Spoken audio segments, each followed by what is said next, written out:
Peace and love, everyone. Thanks for being here this morning. Yeah, I had the timer set wrong, but I had help this morning to fix that. Hey, Catherine. Hi, Sue from West Yorkshire. Hi, Janet, Chicago. Peace and love. We got some crows talking outside. I have a new controller so I can quiet them down more easily. Peace and love to everybody. So today it's abiding in love, the living commandment. But it's not a commandment, as it turns out. We'll find out how and why. So peace and namaste. Welcome to Not Church. Today we're going to use the Aramaic to uncover the mystical, deeper meaning of John 15:10-11, explore parallels in mystical traditions of Hinduism and Judaism, reflect on my near-death experience, and reveal why all of this is so practical in life and death. So let's take a moment to settle in and bring our awareness to our breath and kind of join each other here.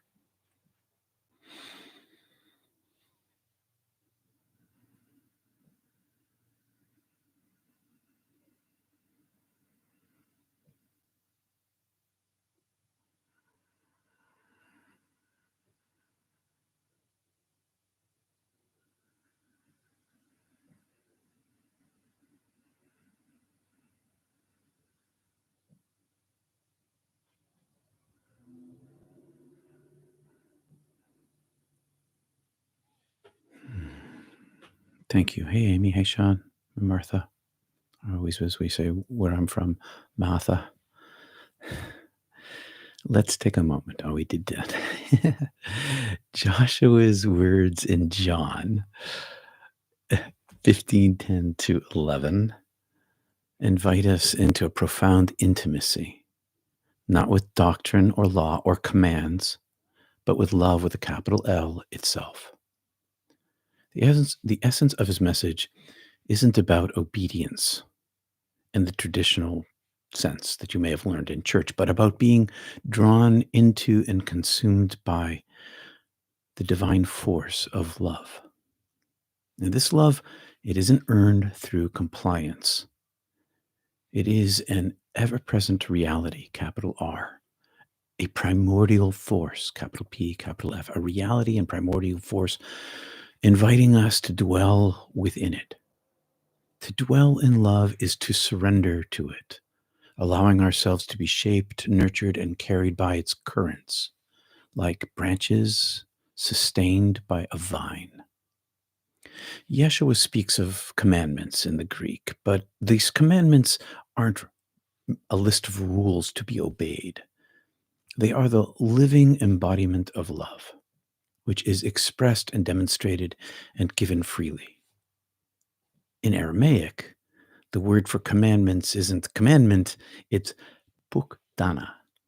And it's better understood not as a strict doctrine but of instructions, intuitions, but it's not a strict book of indoctrination. It is intuitions and impulses that arise naturally from the deep well of the divine love. When you settle into this space, this is what happens. The love erupts on its own, like the juices of the vine traveling from the root out to the branches.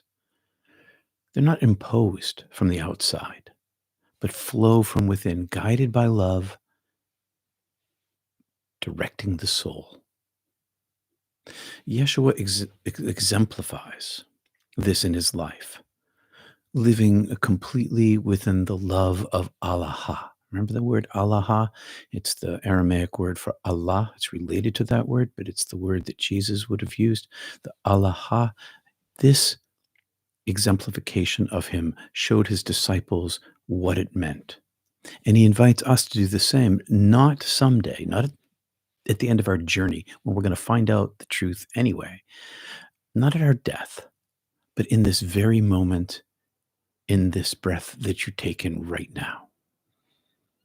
This abiding, it's not passive. It's a conscious yielding and allowing. The word translated as abide, aqua, suggests being overpowered, completely resting and sustained by the reality of love. overpowered, completely resting, and sustained. This isn't merely an act of intellectual assent, it's a state of being, a radical trust that love, capital L, is our home, as I know it is from where I've been, our origin, as I know it is, and our destination. As it talks about in Thomas, why are you asking about where you're going if you don't know where you're from? Where you're from is where you're going. It's a radical trust in this love, this beloved, unconditional, infinite love, and we are already immersed in it. We only need to awaken and recognize it. Then Yeshua moves deeper. He speaks of joy, not just any joy, but his joy with a capital J that arises from his absolute union with divine love, which is the joy that I experienced in my first NDE. When I came back from that near death experience, I couldn't find any joy here. I was a joyless person. Why? Why? Lots of people come back. They feel joy here. They feel happy. When I came back, I didn't. I didn't because the joy I felt on the other side was so immense as to become myself. I was the joy itself. And here, not so much until I learned to rest inside the joy that I experienced over there. I learned that I could experience some of it over here. The Aramaic word hadawati, Hadwaty, hadwati, maybe, signifies more profound, something a whole lot more profound than happiness, fleeting happiness, the profound abiding joy, this energy that you can feel it in your heart and arises from the soul's alignment with the infinite in an intimate way. It's the joy of being made whole. Tamal, tamala. It's the joy of being made whole, of returning to the fullness of our own nature, that which we are and always have been. And this joy, it's not fleeting or circumstantial. Instead, it's eternal and ever renewing. It's an ever renewing state of being, a flow from within, even in challenging and difficult times, especially in challenging and difficult times. I had a tough week a week or so ago. And even in the midst of that, with the anxiety that I was experiencing, I, I, I could drop inside this space, inside myself, and find this flow within me, this everlasting joy. And for a long time after my first NDE in this hellscape, like I said, I had this difficult time finding it anywhere because nothing compared to the true joy I had experienced. And now at least I live with a sustaining taste of what I had on the other side. And you can too. That's what he was trying to tell his disciples. We often think of joy as something we have to seek, dependent upon our external conditions. But Yeshua offers something far greater than our external conditions, inherent joy. Joy that's rooted in love itself, joy that doesn't fade with time or trial. It's the same joy that supports the Beatitudes, the joy that emerges when we surrender into the guidance of the Ruah, the breath, the soul breath that moves within the divine. In Hinduism and Hindu mysticism, this abiding love finds its counterpart in Bhakti Yoga. Remember when we were talking about Bhakti Yoga months and months ago? It's the path of devotional surrender. In the Bhagavad Gita 9:22 declares, to those who are consistently devoted to me, who worship me with love, I will give the understanding by which they can come to me. The very essence of the thing itself draws us in. Like Yeshua's call to abide in love, bhakti is an act of immersion, where the self dissolves into the divine, experiencing unity and the fullness of being. This love isn't a fleeting emotion. It's not just like what we have in humanity, and as deep as our love is for people, this is a greater love. It's not an emotional love. It's a fundamental state of existence, permeating everything, mirroring the abiding presence that Yeshua invites us into, invites us to enter. And in the Upanishads, this abiding culminates in ananda, divine joy, the bliss of the soul's reunion with its source. In the Upanishads, it proclaims, from bliss, all beings are born. By bliss, they are sustained, and into bliss, they return. This joy is this bliss. And our joy will be full of echoes of this realization because that divine joy, it's not a reward. It's not, you don't earn it. It's the very ground of our being, awaiting to be embraced. Even if you don't find it in this lifetime, you will find it the moment that your eyes close for the very last time.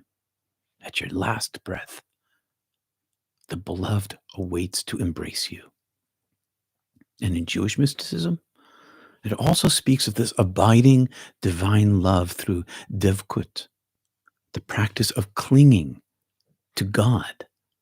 Deuteronomy 10:20 says, "You shall revere in awe the ineffable. It shall serve you, and to it shall you cling, shall you cleave."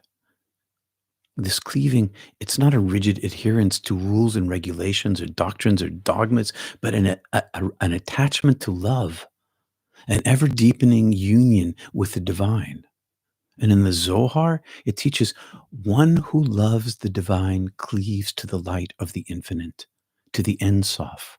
One who loves the divine cleaves automatically. It just does that to the light of the Ein Sof, to the infinite. Yeshua's words on abiding love and experiencing the fullness of joy align with this mystical tradition of the Shekhinah that we mentioned a week ago, the indwelling presence, the chi, the prana, whatever you want to call this thing, which envelops the devotedness of a heart set on holiness.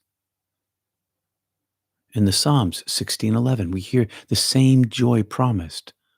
In your presence is fullness of joy. At your right hand are pleasures forevermore. The joy of abiding in love isn't separated from us.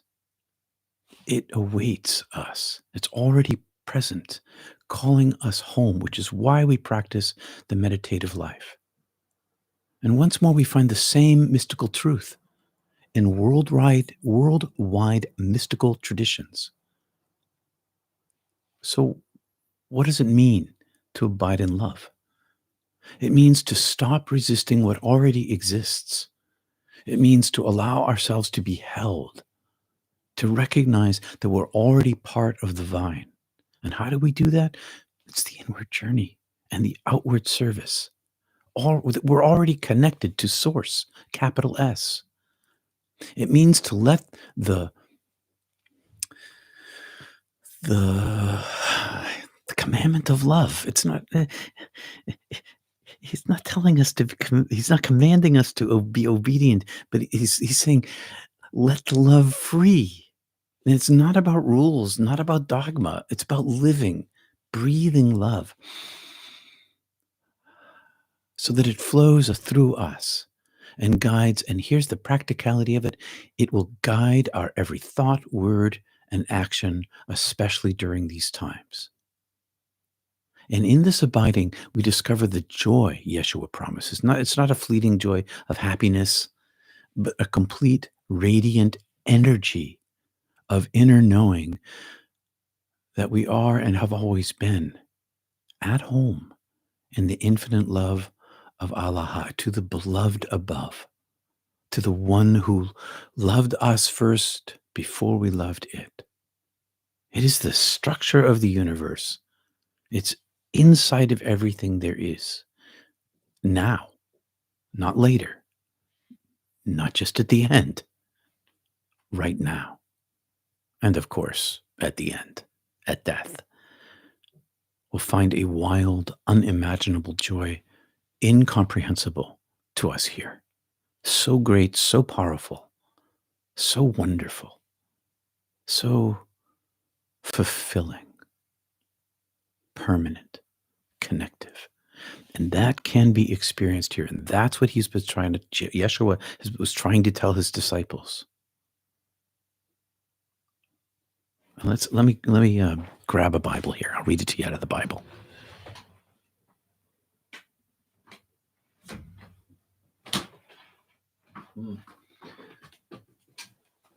Well, what do you know? I can't find it.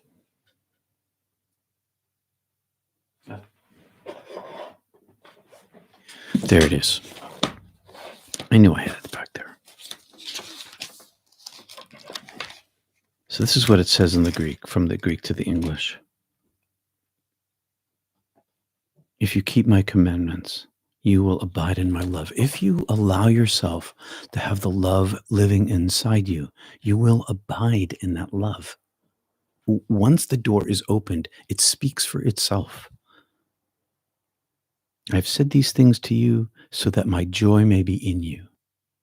I'm telling you this stuff, he says, so that you can experience it for yourself. He's not talking about belief. He was never talking about belief. Although belief helps. You begin with belief, maybe you get to the experience. But he's telling us in this space that it's not a belief in joy, it's an experience of joy, so that my joy might be in you and that your joy might be complete. We find it in Hinduism, we find it in Jewish mysticism. It is everywhere because it is true. It's true. And as we practice the breath, as we surrender ourselves, we don't lose our egoic self. We surrender our attachment to it. We allow this space for this divine energy to naturally arise. It's the way it works and has always worked for everyone, everywhere, all time on earth, for whoever sought it out, whoever seeks it out. And I know among us, there are people who've been practicing meditation now for 4 years, some for a lot longer. You'll find out for yourself. Don't take my word for it. Don't even take Jesus's, Yeshua's word for it, or any of the other texts. Maybe in the beginning, maybe if it helps your belief, but you'll find it for yourself. And when you do, it will abide inside you, even in troubled times. Especially then is when you need it. So there's a saying around here on the coast of Maine, I've heard among the fishermen, the worst time to begin to learn to swim is when you first fall overboard. The worst time to begin to learn to swim is on the first day that you fall overboard. You want to know how to swim before that happens. And that's what the breath life is all about. That's what meditation is all about. It's connecting to the joy that already is you. It's not something special. It's not something unusual.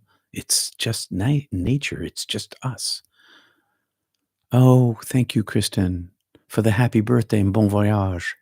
Oh, thank you very much for the super chat for a little coffee or pizza at the airport. Yeah, next Sunday I am going to be away. I've been gifted a trip to Colorado to go skiing, and it's really hard to turn down a gift like that. And I thank you for this experience that's coming my way. I'm flying out on my birthday. There'll be meditation scheduled next week, and also next Sunday. I've got something lined up for next Sunday. And do join Dr. Ken next Sunday at Mystic Chai Salon. If you're on the email list, you will get that information. I've got a little surprise in there for Dr. Ken and for you guys. Sign up for the email at peterpanagore.love. Make sure that you get that connection to Mystic Chai Salon. And I thank you, Dr. Kendall Gilligan, for doing that for me. Much appreciated. Yep, my birthday's this week, and I'm flying out on my birthday, and I'll be back the day just right after Valentine's Day. I'll be back that Sunday, and so it's a 10-day trip. And I'll if you look on my Facebook, you'll see what's going on, because I'm definitely going to be having fun out there, and I'm super glad to. And I get free ski tickets. And I got free accommodations and free people are being super generous. And I am so grateful. So grateful. Thank you, Rose, for the super chat. Hi, Rhett. Happy early B day. Thank you. Catherine, happy birthday. Thank you. Yeah, it's going to be great. I'm super psyched. Thank you very much, Martha. I'm going to have fun. It's going to be great. I actually put on my cross country skis earlier this week for the first time in a while. And I went inland and I skied for a couple hours and just to kind of get my legs underneath me with the skinny skis, because we're going to be doing a bit of that too. I'm super psyched about that. Hey, Brother Ed, it's time of true stillness that we hear and feel the divine frequencies of God's love. This is totally true. Totally true. Happy birthday, says I took the video so late I didn't know. Thank you, Hilde, for the super chat. Wow, thank you very much. Appreciate that very much. Thank you all. Let's see. I'll scroll back down here and see. Love you so much, Peter. Able to hear and see your video again. Oh, thanks, I have experienced it and know it's true. Even Shakespeare spoke of love that looks on tempests and is never shaken. Oh, that's a beautiful line. Love that looks on tempests and is never shaken. I love Shakespeare. Thanks, Tim. That's great. Love a shiny, like a shiny coin in your pocket. Yeah, Tom, I like that. Brian, how unconditional exactly. We can't earn it. I love that. Now you can't earn it. You can't earn it. It's already yours. It's a gift. It's already there. I definitely didn't earn it when I died. All I had to do was accept it. That was the thing. I just had to accept it. I just had to okay, yeah, all right. Thank you. I wasn't quite that nonchalant about it. But yeah, that's all you have to do. Hey, Ken Root, overwhelmed in love and made whole is exactly how I experienced my NDEs. Exactly, Ken. Good to see you here. Hey, Rose, completely and utterly unconditional. It's a reality. This is true. I'm so glad. I know you guys know this stuff. I'm not really not telling you anything you don't already know. It's more like a group pep talk. This is our weekly pep talk for what we've already experienced and already know and find in our community. And everybody's welcome to our community. We meet at Mystic Tea Salon at the top of the hour. You find the link in the description. We have guidelines, kindness, compassion, humility, authenticity, and experience. You all already know this stuff. Hi, all from Sunny in the Ozarks. Lynn. I'm going to scroll down a little further. Thanks, Ken C. Don't go do any ice climbing. Wink, wink, says Tom. No, I'm not going to be doing any ice climbing. Thanks, brother. Gonna be skiing and maybe a little hot potting. You know the term hot potting? I'm looking forward to that. Thank you, Michelle, for the birthday gift. Super. Thank you very much. Yes. Do you have a pay membership? I don't. DOG. Should I? This is all by open gift. I try not to put up any paywalls, and maybe I should have paywalls. I know that YouTube would like me to have them, and other people have advised me to have them. But living in the nonprofit world for so long, everybody was welcome. Everybody was welcome.